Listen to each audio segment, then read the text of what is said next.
let's take a look at the database entries that we did get. It looks like we actually have quite a few. We're now up to 84%. We have an update to the Red Testament. I wonder what it could say here. A red cloaked follower of Wilhelm. He constantly monitors Shion and Cosmos as a testament under Wilhelm's direct orders. Kevin Winnicott's testament for him. See, Kevin Winnicott. I do believe that is all 4 testaments that we know. Oh, no, we do not know this one, do we?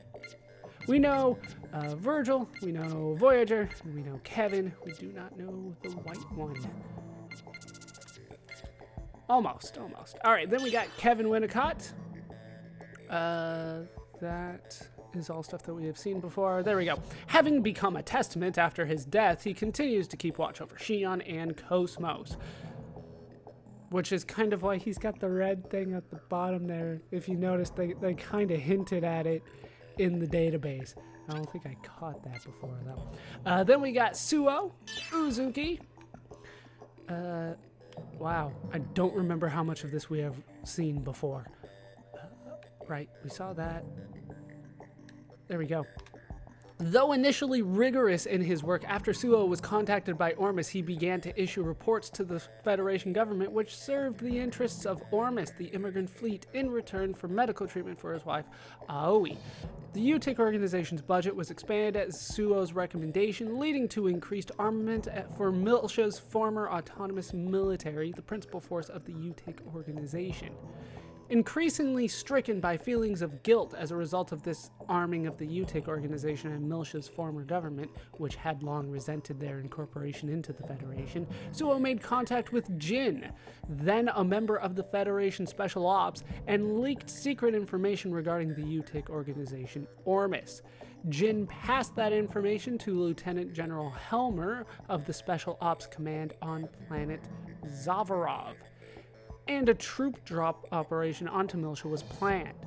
At the same time, the secret information was also passed to Dmitri at the Yuriev Institute on Zavarov, responsible for providing technological support to the Special Ops. He planned to use the URTVs to take over Miltia completely. So Suo is kind of responsible for the Miltian conflict. Kind of. There were a lot of things going on, but he helped initiate it. That is something. And then we have Joachim Mizrahi. I do believe, yeah, that's as far down as we can go there. Joachim Mizrahi. Right, we have seen that. There we go. Joachim founded the UTIC organization after being contacted by the secret society Ormus. He was subsequently engaged in the reconstruction of the Song of Nephilim, known as the invention of madness, and the development of Proto Macabre and the 100 series observational units. At the time of the Federation's third descent operation on Miltia, Joachim forced the Song of Nephilim into overload. He cut the connection between Miltia and its surroundings and the UMN in order to contain the expansion of the sudden gnosis phenomenon and the Zohar, the cause of the conflict, to Miltian space. So he wasn't crazy, he actually limited the devastation. Though he was supposedly a madman, had Joachim not contained things in this way, the gnosis phenomenon would have likely spread at an accelerated pace and have reached all regions of the galaxy much earlier. Apparently that happened anyway. It just took a bit. All right, that is it for characters. We'll head for location. We have an update for the Ant facility. In truth, it was part of the Labyrinthos facility, headquarters of the UTIC organization. It collected subjects who could contact Udu in order to conduct link experiments with the vessels of Anima and the Zohar. Aoi Uzuki was amongst the test subjects during her experiments. Fibronia was used as part of the system. Maybe that's why Fibronia felt kind of like motherly to Shion. During the Miltian conflict, an 8-year-old Shion saw her parents killed before her eyes in one of the facility's hospital rooms. The experience was so traumatic for her that she later repressed her memories of it and summoned the Gnosis. You didn't bring that one up, apparently. Update to CSRC. The Cerebral Sciences Research Center.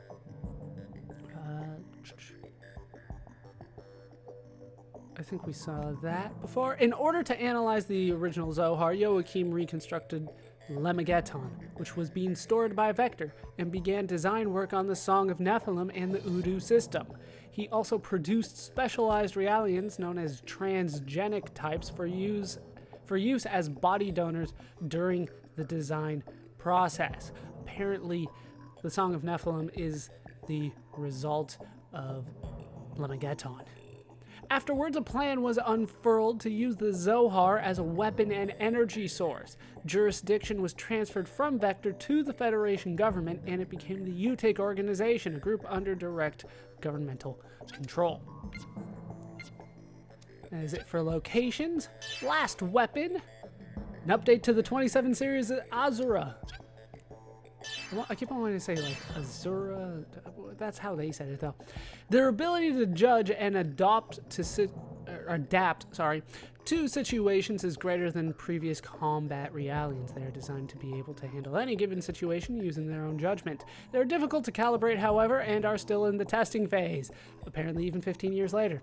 During the Miltian conflict, they were placed on the front lines of battle with insufficient calibration. As a result, they went out of control. During their rampage, they killed and injured many without distinguishing friend from foe, including Shion's parents. That's the big deal, isn't it? They're more important than other people.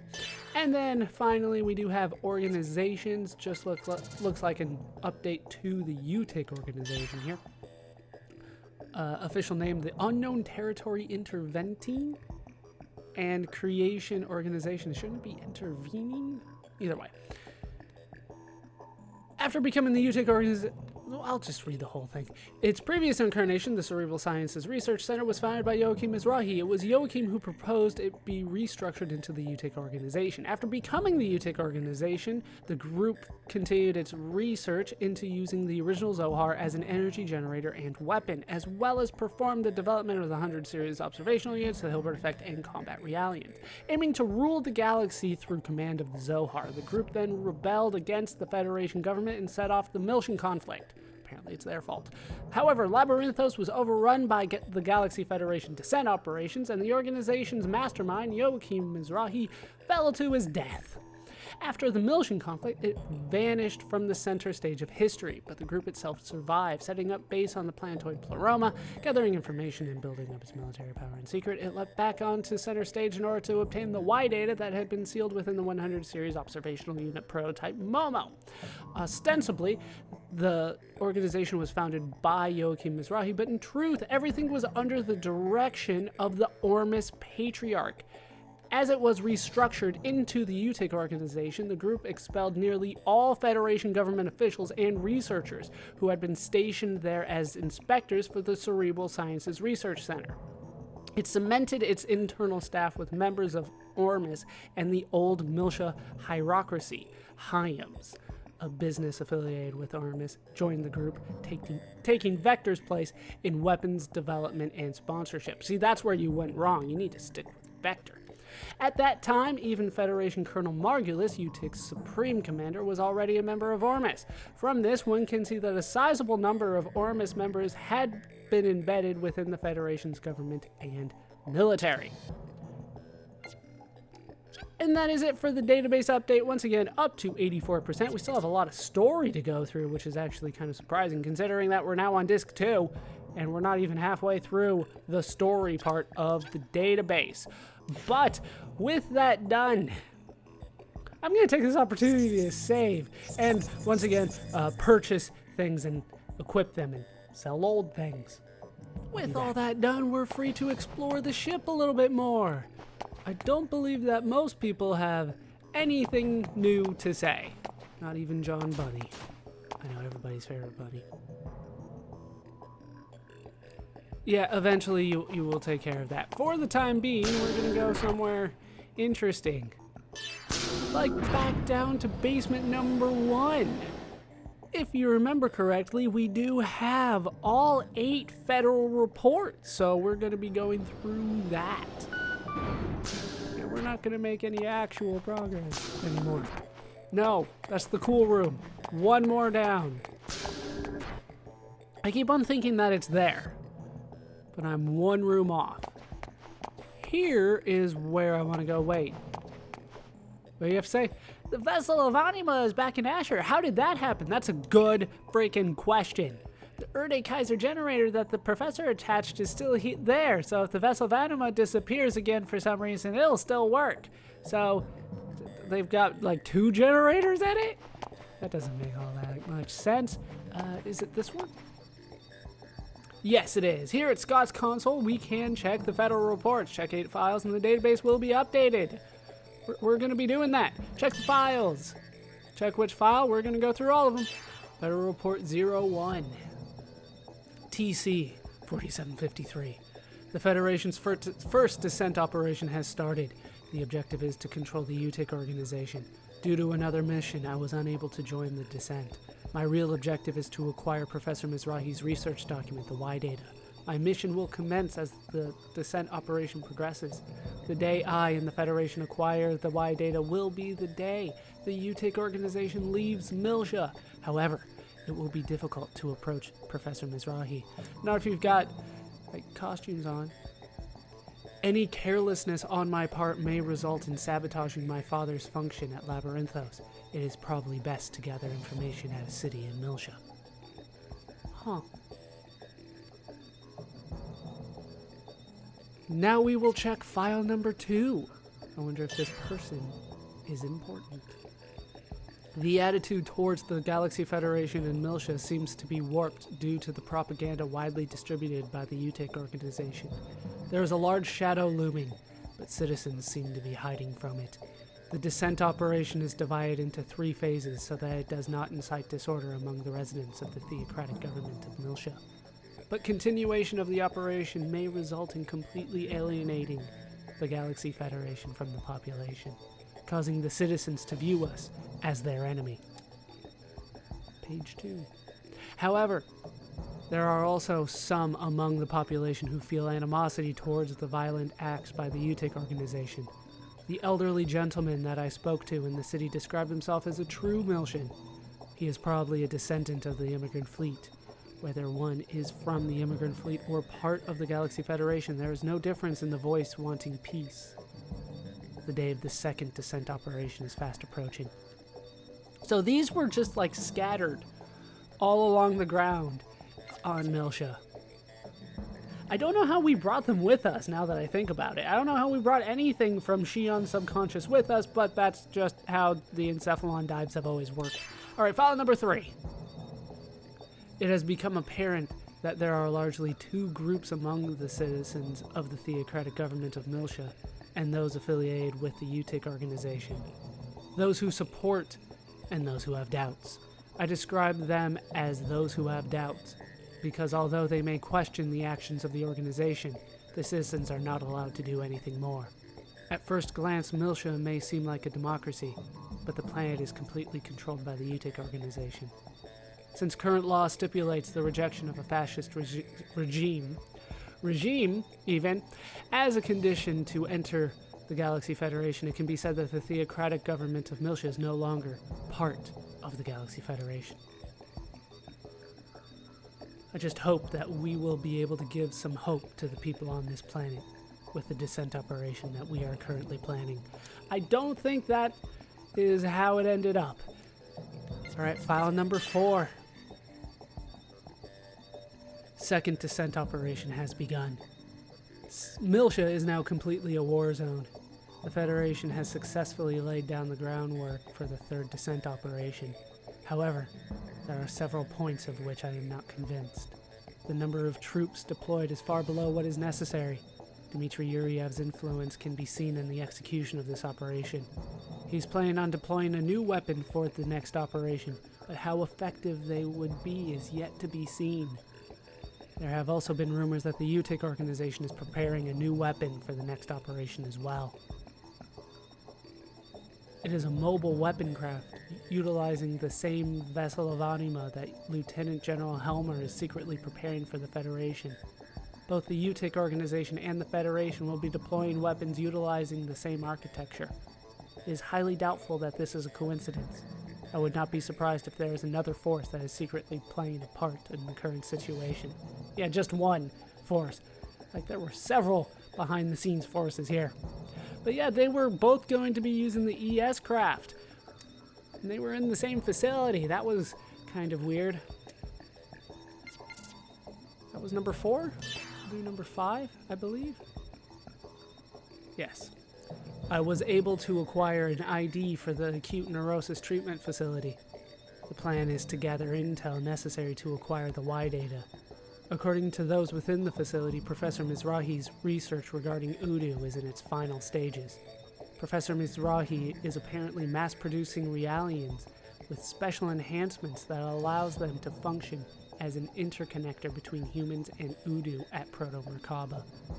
As for the human test subjects, it seems they are having problems locating suitable subjects.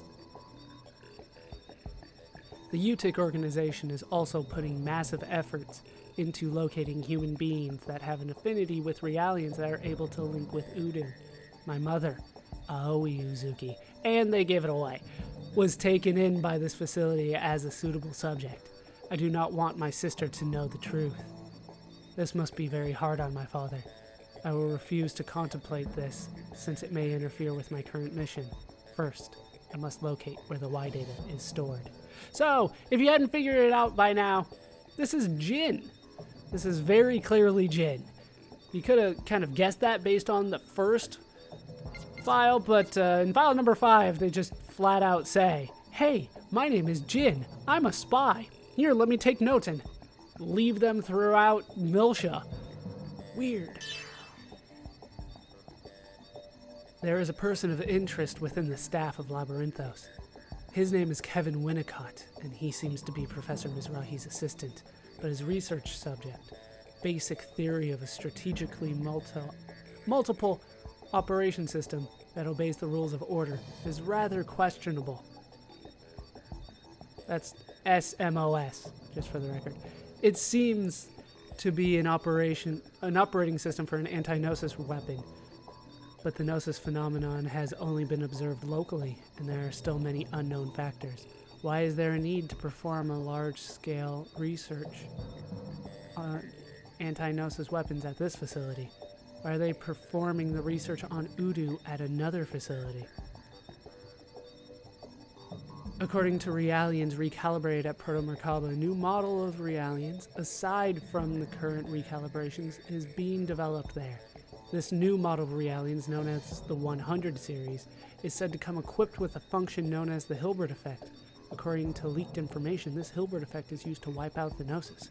I do not know what is exactly going on in Milsha. That's still kind of a good question. Did they know the Gnosis were going to arrive? They were certainly planning for it. Number 7. I have descended on Milsha again under Lieutenant General Helmer's orders. I was notified that the Federation's trump card was a bioweapon only after they, the URTVs, were sent down on the planet. The UTIC organization seemed to have been using the Zohar as a generator for their mobile weapons craft. The URTVs were sent in order to disconnect that lifeline because they are the antithesis of the Udu system. What bothers me is the term song that I heard in Labyrinthos. It seems to be some type of a code, but I am unable to even guess what it is. With Realians, URTVs, Gnosis, Udu, Zohar, and humans all converging on the planet with their own agenda, it is doubtful that planet Milsha will be able to avoid heavy casualties. I was unaware the Realians had a separate agenda. Zohar too, that's a little weird, but I know what he's trying to say.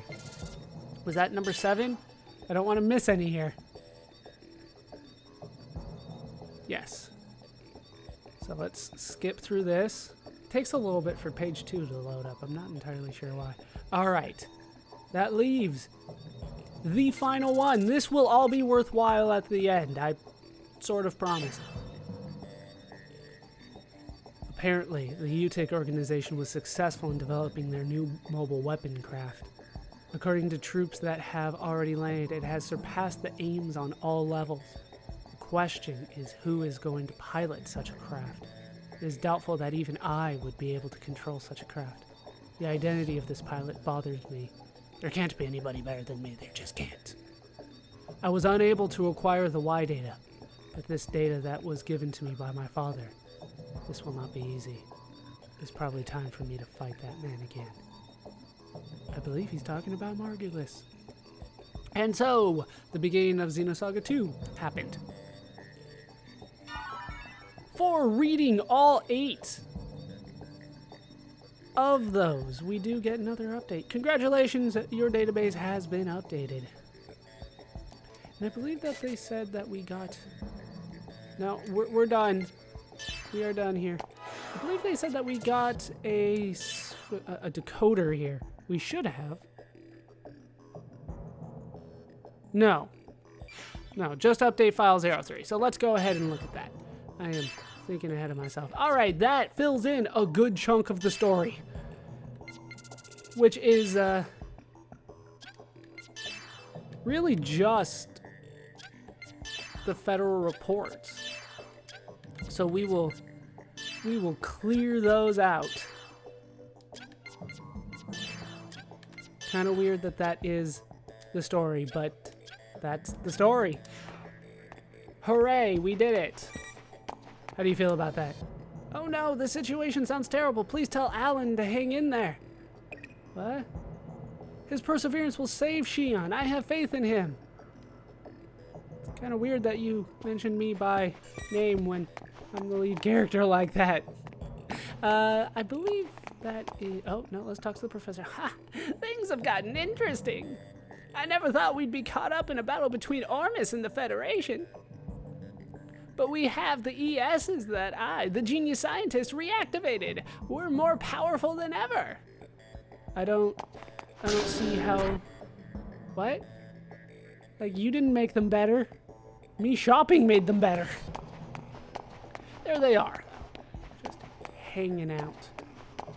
I don't think there's anything in here. But it's worth a check. No. No. Alright, so, with that done, we have updated the database. We went through what I'm going to go ahead and say was a good amount of cutscenes. We will pick up from here to take on more side quests next time. That is going to do it for these parts of Let's Play Xenosaga Episode 3. I've been Baller Scuba. I've been joined, as always, by my talking squad of Shion, Cosmos, Jin Jr., Momo, Chaos, and Ziggy. Alan is no longer in the party. When we come back, more side quests. Hope you guys have enjoyed these parts. Hope you laughed. Hope you learned. Hope to see you next time. Thanks for watching.